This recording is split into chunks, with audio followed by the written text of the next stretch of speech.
Now we're going to talk a little bit about covenants, but covenants are attached to time, the dwelling place, and kind of priesthood, how worship is done. And we're going to just kind of go over these briefly here. In this picture, you see basically this kind of circle, the cycles of time here. And if you notice, it's the color of the rainbow. It's the Roy G. Biv. Red, orange, yellow, green, blue, indigo, and violet. The colors of the rainbow. The rainbow is a timepiece. Literally, it shows time. And we'll get into this more later when we explain the Moedim, which are the appointed times of Yah. But in essence, through His cycles of time, He has a plan for the redemption of man after the fall. And He has spread this out over time. In Psalm 23 verse 3, this is a famous psalm, but the way this is, the actual word here is a little bit different here than most translations. He turns back my being. He leads me in cycles, in the Hebrew there's really cycles of righteousness for His name's sake. So as we practice Shabbat, as we go through the Moedim, we're actually starting to learn His cycles of righteousness. As the years go by, He teaches us more and more and more. And I can testify to that over time He has revealed more and more of His will. So this timepiece is really important to understand. This is another picture of time spread out kind of on a timeline, because the first week of creation really is a microcosm of a bigger picture of Yah's plan, a 7,000-year plan to redeem the earth and to restore all things. Each day represents something very special. On day one, He said, "Let there be light." He separated the light from the darkness. And also on day one, if you think of these days as 1,000-year periods too, He says a day is 1,000 years, and 1,000 years is as a day to Yah, and this is in the Psalms and in Peter. So you can think of these days as 1,000-year periods. And in the first millennia, that's when man sinned, Adam sinned, and basically Yah separated Himself, light from darkness. So we saw on day one, light was made, or light came to be, and He separated light from darkness. We see in the first millennia, man sinned, darkness came in the world, and He separated Himself. So we see a picture there. Day two, the Hashemayim were split, or the sky, the firmament above, the waters above, and the waters below. In the second millennia, that's when we have the flood that basically wiped out the earth. So we see a lot of pictures with the millennial days, these thematic connections that run all the way through the Scriptures. On the third day, vegetation came forth. It says the earth kind of came together and plants started to produce. And in the third day, in the millennia, that's when Abraham, Isaac, and Jacob, again, Yah's chosen, would spring forth from the earth, producing fruit after their kind. And there's a lot of different pictures here. On day 4, this is really significant because this is when the sun, moon, and stars illuminated the skies to give light to men on earth. At the end of the 4th millennia, Messiah was born. The light of the world comes in and illuminates for us. So we can, us who walk in darkness can see a great light. On day 5, this is when the fish and the birds in the heavens were made. And this is also, in the 5th day, Messiah actually did most of His ministry in the 5th millennia, which His goal is to make us new creatures, to make so we can soar in the heavens, that we can have we can dwell even with Him, that He would increase Israel like the fish of the sea.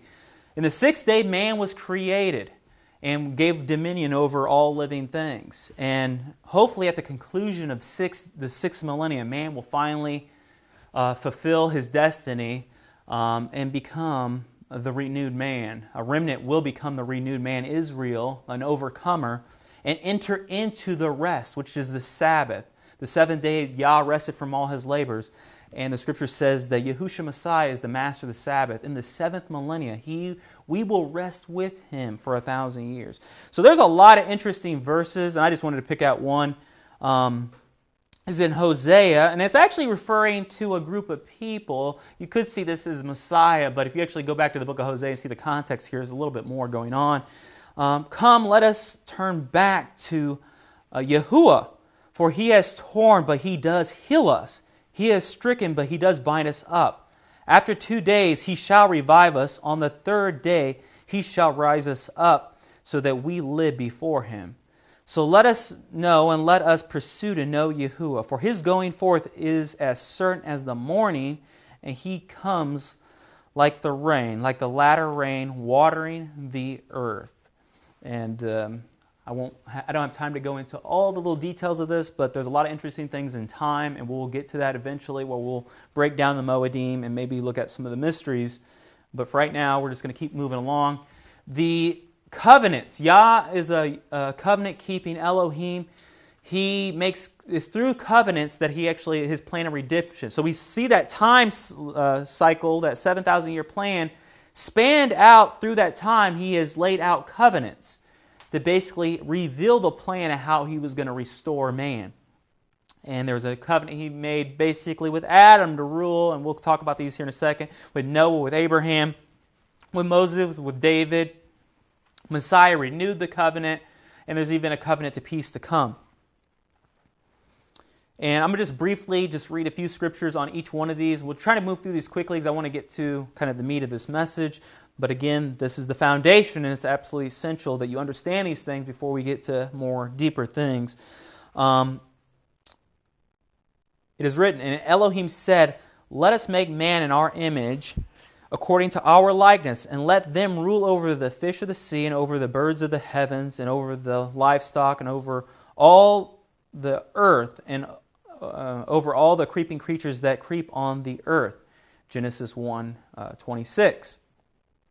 It's also written, "Yet you have made him a little less than Elohim, and have crowned him with esteem and splendor. You made him rule over the works of your hands. You have put all under his feet, all sheep and oxen, also the beasts of the field, the birds of the heavens, and the fish of the sea, passing through the paths of the sea." Psalms 8:5-8. Moving along, we have the covenant with Noah. And by the way, none of these covenants are really done away with. We still see rainbows today, and the rainbow represents that he wasn't going to destroy the earth.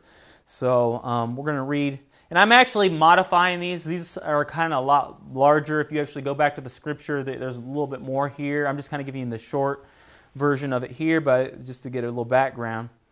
This is in Genesis 9:11-17. "And I shall establish my covenant with you, and never again shall all the flesh be cut off by the waters of the flood, and never again is there a flood to destroy the earth. And Elohim said, This is the sign of the covenant which I make between me and you and every living creature that is with you, for all generations to come. I shall set my rainbow in the cloud, and it shall be for a sign of the covenant between me and the earth. And it shall be when I bring the cloud over the earth, that the rainbow shall be seen in the cloud, and I shall remember the covenant which is between me and you and every living creature, all of flesh, and never again let the waters become a flood to destroy all flesh. And the rainbow shall be in the cloud, and I shall see it, to remember the everlasting covenant between Elohim and every living creature, all the flesh that is on the earth. And Elohim said to Noah, This is the sign of the covenant which I establish between me and all flesh that is on the earth. So we still have rainbows today. And you'll notice through these covenants, they're kind of stacked on top of each other. Yah's revealing a little bit more of His will and what He's doing. Again, the rainbow is also a timepiece. It kind of shows us kind of a cycles of time, because in also Genesis, there's a lot more with Noah and man's destiny with time. And we're going to get into that in the future. Moving along with Abraham, this is where Yah again calls out to this man. He's going to set apart Israel to make them special.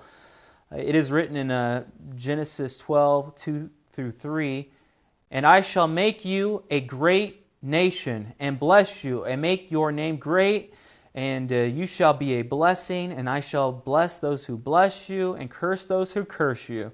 and in you all the clans of the earth shall be blessed. And there's a lot more with Abraham. I'm not going to go into it right now.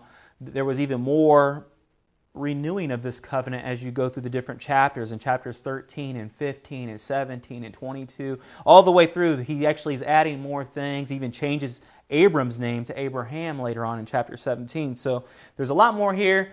We're just kind of giving you the idea how Yah's dealing with man. Obviously, we have the covenant with Moses, where he gives the 10 words that, on the 2 tablets, where, in summary, it basically says, Yah is number one. There's no Elohims before His face. You don't make any idols. You don't bow down to them. You don't bring the name of Yahuwah to naught or misuse it. We'll talk a lot more about the name, because there's many people right now that aren't even using the name. They think, well, we'll use something else. And one thing I want to mention is the Catholic Church, since June 29th, 2008, made it has restricted the use of the name of Yahuwah. They can't use it anymore in worship, which is very interesting, considering that timepiece I just mentioned too, from 2008 to 2016, and all the things that are popping up. So the third commandment's don't bring the name of Yahuwah to naught. The fourth commandment's remember the Sabbath day to keep it set apart. The fifth commandment is honor your mother and father, that your days may be long on the earth. You shall not kill. You shall not you shall not commit adultery.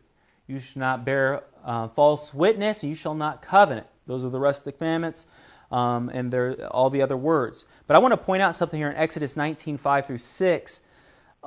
This is where basically Yah gives Israel the proposal, a marriage proposal, and they accept. They will accept. And now, if you diligently obey my voice and shall guard my covenant, then you shall be my treasured possession above all the peoples. For all the earth is mine, and you shall be to me a kingdom of priests, a set-apart nation. And those are the words you are to speak to the children of Israel. And notice that he says you're going to be a kingdom of priests and a kingdom, and basically a set-apart nation. And that's important, because later on we're going to talk about that. But Israel is destined to be a nation that's above all other nations. The covenant with David, and this is the one that most of us have not been taught anything about. And a lot of times when people go to church, the only thing they know is that David killed Goliath, which that is true. But the covenant with David is actually a pretty interesting one. So I have a couple scriptures here I'll read. This is from Genesis 49, verse 10. It is written, and the scepter shall not turn aside from Yehudah, nor a lawgiver between his feet until Shiloh comes. And to him is the obedience of the people. And later on, this is going to be, this lawgiver in the tribe of Yehudah is going to be kind of within the tribe of actually David, or David's branch of his family. This promise is going to be made. I'm going to skip down here one. This is 2 Samuel 7:8. And now say to my servant David, thus says Yahuwah of hosts, I took you from the pasture, from following the flock, to be the ruler over my people Israel. And basically, remember, David was the 8th child. He wasn't the firstborn, and he obviously, Samuel, when he first went to go see, by looking, he didn't think he was the one, but he was the one that Yah has chosen. I'm going to read just a few other things with the covenant with David, because this is the one we don't. I want to bring this up later on in the part 2 of this teaching, because this covenant with David is actually quite important. And the word of Yahuwah came to Yirmiyahu, which is Jeremiah, saying, have you not observed what these people have spoken, saying the 2 clans which Yahuwah has chosen have been rejected by him, so they have despised my people, no more to be a nation before them. Thus says Yahuwah, if my covenant is not with day and night, and if I have not appointed the laws of the heavens and the earth, then I would also reject the descendants of Yaakov, and David my servant, so that I should not take of his descendants to be rulers over the descendants of Abraham, Yitzchak, and Jacob. For I shall turn back their captivity and have compassion on them. As Jeremiah 33, verses 23 through 26. And again, we see that David, and the reason why I have these pictures, to kind of give you an idea, the sun and the moon and the stars are kind of linked into David as well. A lot of things with David have a lot to do with the sun, moon, and stars. Thus, a lot of these signs that we see have a lot to do with also Messiah come from the tribe of David and things like that. Here's another one that's kind of interesting. It's from a Targum, this translation of Isaiah, and it's from Jonathan ben Uziel's, the way he perceived what Isaiah was talking about, is his paraphrase. And for you guys who don't know, Jonathan ben Uziel was Hillel's most distinguished pupil. I mean, we're talking about where rabbinic, where would eventually lead into the Pharisees and eventually to rabbinic Judaism. This was the very top pupil, and the way he looked at the Scriptures compared to what a lot of people today in rabbinic Judaism is completely different. They had an understanding of Messiah in many of the passages where today they would totally say, oh, well, that's something else. So I think this version is actually quite interesting, and in your own time you may want to look into the Targum of Jonathan because it's quite interesting. But this is, again, from the Targum of Jonathan ben Uziel. It's Isaiah 9, 6 through 7. The prophet said to the house of David, "For unto us a child is born, unto us a son is given, and he has taken the law upon himself to keep it. His name is called from eternity, Wonderful, the mighty Elohim, he who liveth to eternity, the Messiah, whose peace shall be great upon us in his day. The greatness of those who do the law shall be magnified, and to those that preserve peace. There shall be no end to the throne of David and of his kingdom, to establish it and to build it in judgment and in righteousness from henceforth even forever. By the word of YHWH of hosts, this shall be done." And this picture with this slide, we'll talk about this a little bit more later in detail, but Messiah was born during the fall feast, and the year was 3 BCE. We know a lot of the details of Messiah's life based off coin records and astronomy that we can actually lock down his birth. And the Scriptures make it clear about certain things that were happening certain years, like Tiberius' reign and stuff like that. So we'll get into that. But this sign actually showed on Yom Teruah, actually, in 3 BCE, over Jerusalem. And this is actually Revelation 12. So we'll get into this a little bit more later, but for now, we'll kind of move along. And I just want to bring up also in the book of Matthew, this is another reason why the first thing Matthew sets out to do in the very first verse is to connect Messiah, Yahushua, with Abraham and with David, because David is the royal of lineage, and Messiah is from a royal lineage, and from the promised seed. His lineage is from Abraham as well. One more for David here, for the Davidic covenant, and I think it's interesting because I'm actually purposely putting more in here for David because it will be quite significant later on. And one of the elders, this is from Revelation 5:5, and one of the elders said to me, "Do not weep. See, the Lion of the tribe of Yehudah, the root of David, overcame to open the scroll and loosen its 7 seals."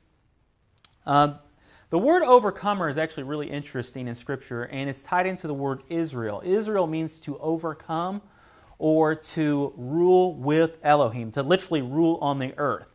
And we're going to pay attention to that word as we move through this presentation. The new covenant, it is written, "And I shall give you a new heart and put my spirit within you, and I shall take the heart of stone out of your flesh, and I shall give you a heart of flesh, and put my spirit within you, and I shall cause you to walk in my laws, guard my right rulings, and shall do them. Ezekiel 36, 26 and 27. And basically, he's going to remove our heart of stone and give us a heart of flesh to actually do his will. And another one from for the new covenant is in Jeremiah 31, verses 31 through 37. See, the days are coming, declares Yahuwah, when I will make a new covenant with the house of Israel and with the house of Yehudah, not like the covenant I made with their fathers in the day when I took them by the hand to bring them out of the land of Mitzrayim. The covenant which they broke, though I was a husband to them, declares Yahuwah. For this is the covenant I shall make with the house of Israel after those days, declares Yahuwah. I shall put my Torah in their inward parts and write it on their hearts, and I shall be their Elohim, and they shall be my people. And no longer shall they teach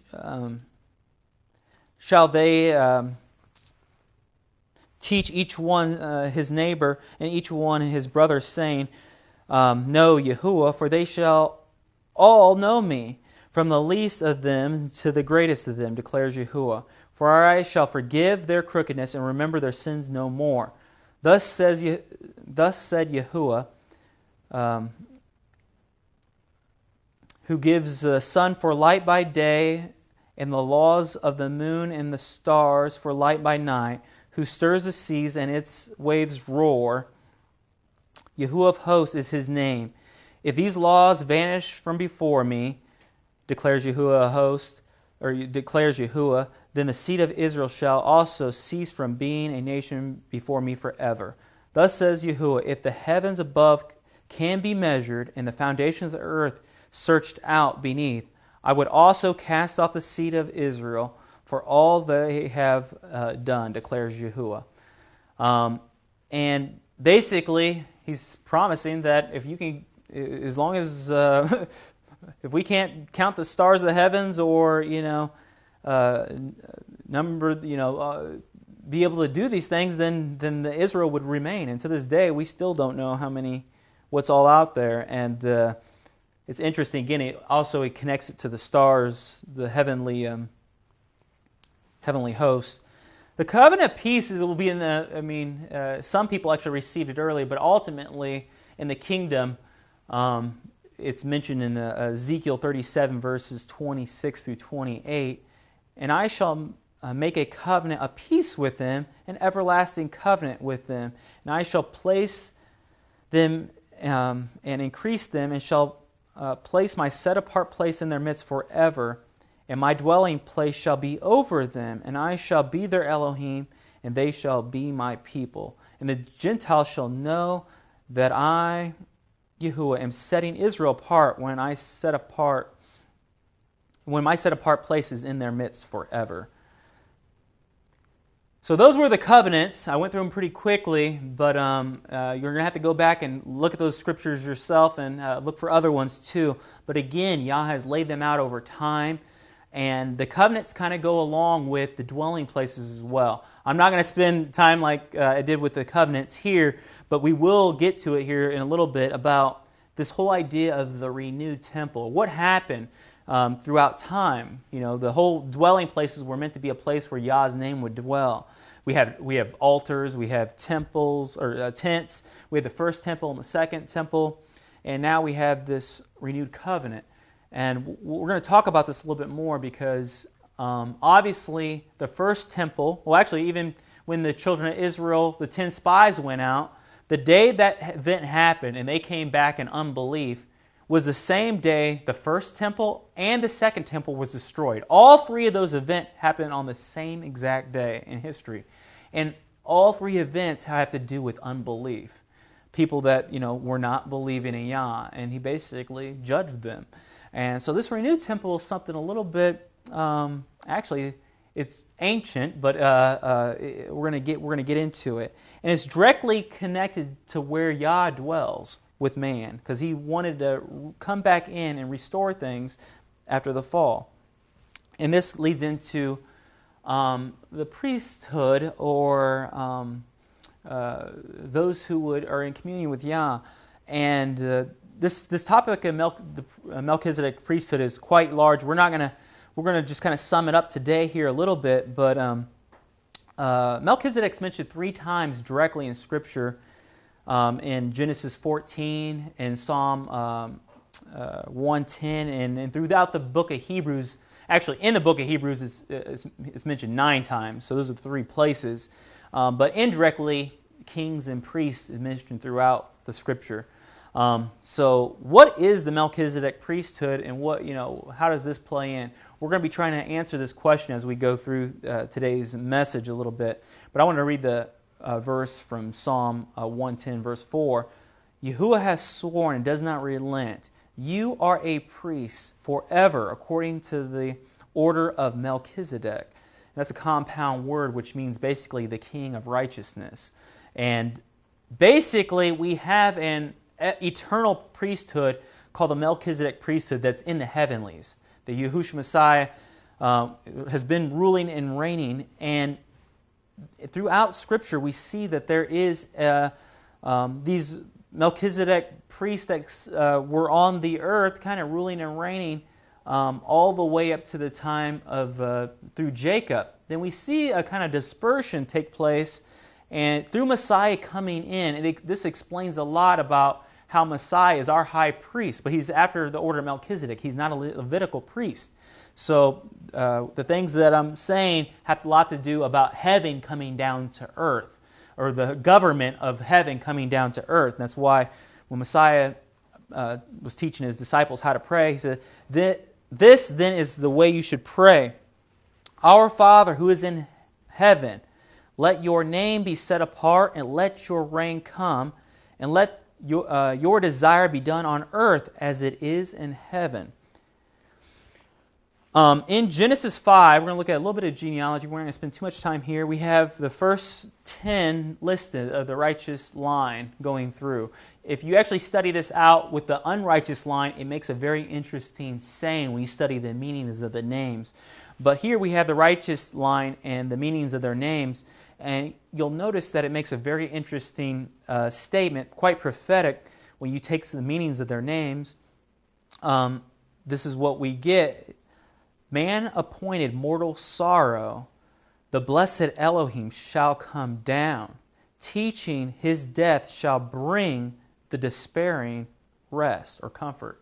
And it's interesting. It's almost like a prophecy within the meaning of the names. If you see how Adam means man, Seth means appointed, Enos means mortal, and you go through down here and just look at what just literally plug in the names, it actually makes almost a story of redemption within the names. This is all the way through the Scripture, so you need to kind of look at these genealogies a little bit different, study the meanings of the names because it tells a story. But anyways, going from Adam to Jacob, we have 22 generations. And if we add Jacob's son Joseph and then adopted Ephraim, Manasseh, it seems like Ephraim was lifted up over Manasseh, we have 24 generations, which is just kind of interesting because in the book of Revelation, it talks about the 24 elders. Now, and I know most people would assume that it's the 12 patriarchs from the 12 tribes of Israel, and also the 12 disciples, the apostles, which is the most common view on this. That the 24 elders are those made up of those 2 groups, the apostles and the patriarchs. Some have theorized that maybe the courses of the priests, the 24 courses, make up the 24 elders in Revelation, but here's maybe another way to look at this as well. We literally have in the very first book, from Genesis, through the righteous line making up 24 actually elders or leaders all the way through. So it's kind of interesting. But we're going to keep moving on here. Here's a timeline from New to Torah's website. If you have time, you can check it out. Thanks, Zach, for borrowing this from his site here, because from what I'm getting ready to say, you're going to probably have to know a little bit of the chronology here. But I'm going to kind of flip him back and forth between these two. But one thing that's interesting you can note is that Shem outlived Abraham. Most people don't know that. I mean, the guy that was on the boat with Noah outlived Abraham, and that's quite interesting. You may not realize that. So The 12 Melchizedek rulers of Genesis are as follows: Adam, Seth, Enos, Canaan, Mahalalel, Jared, Methuselah, Noah, Shem, Eber, Isaac, and Jacob. And it's interesting in the scripture, you'll notice that Noah is listed as the eighth of this line when you're looking at it. And if we go back, to the genealogy here and look at it, we see Adam lived 930 years. Then we see Seth would be 2, Enos 3. Now I should mention the Melchizedeks are firstborn. They're firstborn, the rulers, and they're basically the priests. It's all one thing. The only way someone would not be qualified if they obviously weren't walking the ways of Yah. And sometimes we have people that are raised up to basically these levels throughout Scripture who weren't physically firstborns. But we have Adam, Seth, Enos, Canaan, Mahalalel, Jared. And you'll notice Jared actually outlives his son Enoch. So it skips Enoch. And it goes to Methuselah. But Methuselah outlives Lamech. So if you go back and actually count, Noah is the eighth. Because the generation from... you'll notice in this list that Noah is listed as the 10th. But if we are skipping Enoch and Melech for the Melchizedek priesthood, Noah would be the eighth. And we seem to have a confirmation with this even in the scriptures in 2 Peter 2:5, where it says, "And spared not the world of old, but saved Noah, the eighth, a preacher of righteousness, bringing in the flood upon the world of the ungodly." And it's interesting, the word person's actually not it's implied. You can be the first eighth person. Most people would assume this is talking about the 8 people saved. But the word person is actually not in the scripture. So it goes eighth, preacher of righteousness. And it seems to be linked into this a little bit. Another thing that's interesting to note of these 12 listed here in Genesis, that in the book of Yasher, it says in Yasher 16, 10 and 11, it says, "And Adonai Zadok," which is actually translated master of righteousness, is a little bit different than Melchizedek, "the king of Jerusalem, the same was Shem, went out with his men to meet Abram and his people with bread and wine. And they remained together in the valley of Lamech. And Adonai Zadok blessed Abram, and Abram gave a tenth from all he had brought from the spoil of his enemies, for Adonai Zadok was a priest before Elohim." And if we actually go back to that chart again, you'll notice that Shem was living at the time of Abraham. Matter of fact, he outlived Abraham, and it makes sense that he may be the representation on the earth of what's going on in the heavens. But something happens interesting also here, that Jacob becomes the 12th Melchizedek, basically the king of righteousness on the earth during his generation. We see during his death that he gets a kingly burial. There's things with his name that are very fascinating, with the name Israel meaning ruling, to rule with El. So after Jacob, though, we see something very fascinating happen to this order.